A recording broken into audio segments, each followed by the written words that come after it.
Hello world. Today is Monday, start of a new week, and I hope you've all started well. My name is Maria Banga, and I'm chiming in from Douala, Cameroon. I am so many things in one, right? I'm a psychotherapist, I'm a lawyer, I'm a motivational speaker, I'm an inspirational author, mother, every other woman, right? Okay, so I just want to do this keeping it real. I don't want to think, I don't want to look at it as a segment of the Therapist Mark series. I've done 25 of them already, and so I'm really looking forward to taking a break. And well, it just so happens that it's very important in life, every now and then, to take a break. And I'm a very spiritual person, and so this break I'm about to take is a spiritual break. I'm going on a spiritual journey. I have been on several of them before, and for different reasons and for different durations. And oh my goodness, I'm so excited about this one. Maybe because I've been on other ones before, and I've just loved the whole process and what came out of them. So I know something very beautiful will come out of this one.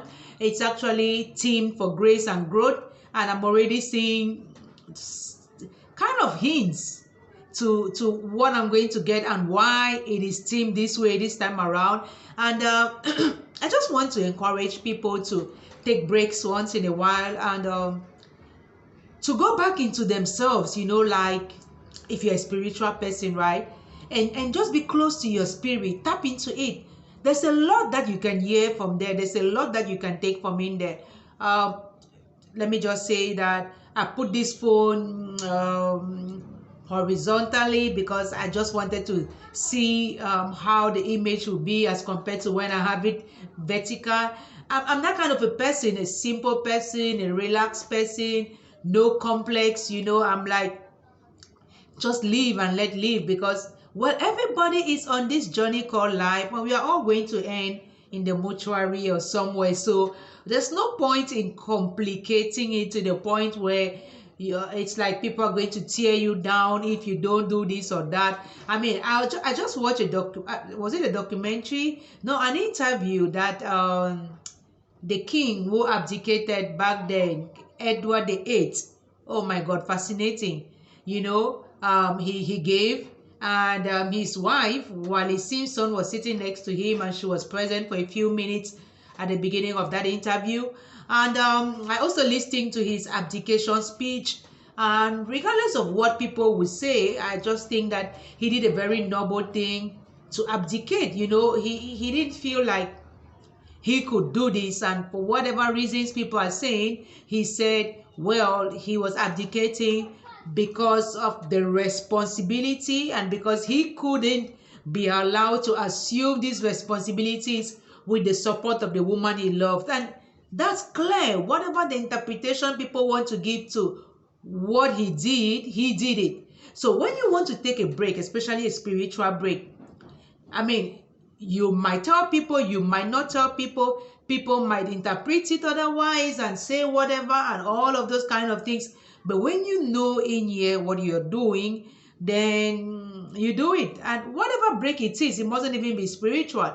I mean, like when Harry stepped down from his royal duties and said, well, he's leaving the UK altogether and taking his family along with him. That was a way of stepping down or taking a break from all of that. I don't know how to qualify it. Edward called it the establishment. Meghan said the firm. I don't know what Harry calls it. Maybe dynasty, maybe his family or something.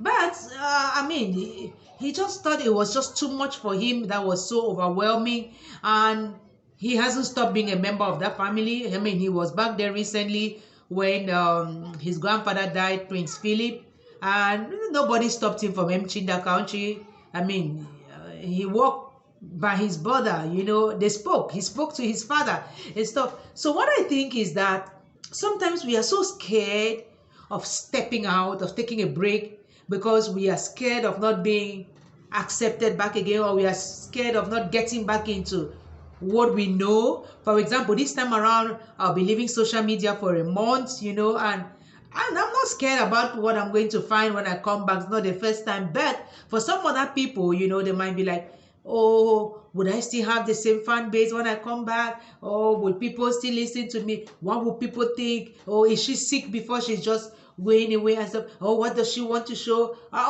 People would always say something, So I just wanted to do this to kind of like say, okay, I'm taking a break, and people will follow me on YouTube. Well, I don't really have that large of a crowd, so it's okay. I mean, I'll be away for 1 month, and it's actually a 21-day journey, but I'm going to use 7 days after that to just chill in and get back my groove, because it's not just social media. I'm going to give up. I'm going to give up food, from 6 to 6. I'm going to give up other things, and it's really a quiet moment. I wish I could just go away from my home and stuff, but since the beginning of my journeys, I haven't been fortunate to go away, like go on a mountain or stuff like that. But it's so interesting. It's so interesting. And yeah, this is my book, right? No more playing Russian roulette with God. My journey from a searching soul to a serene soul. So I wrote this book in maybe 2019. When was that? No, 2020. Wow, that was last year. It was published last year. Yeah, but I started writing this book in 2018. And one of the chapters of this book is what is that?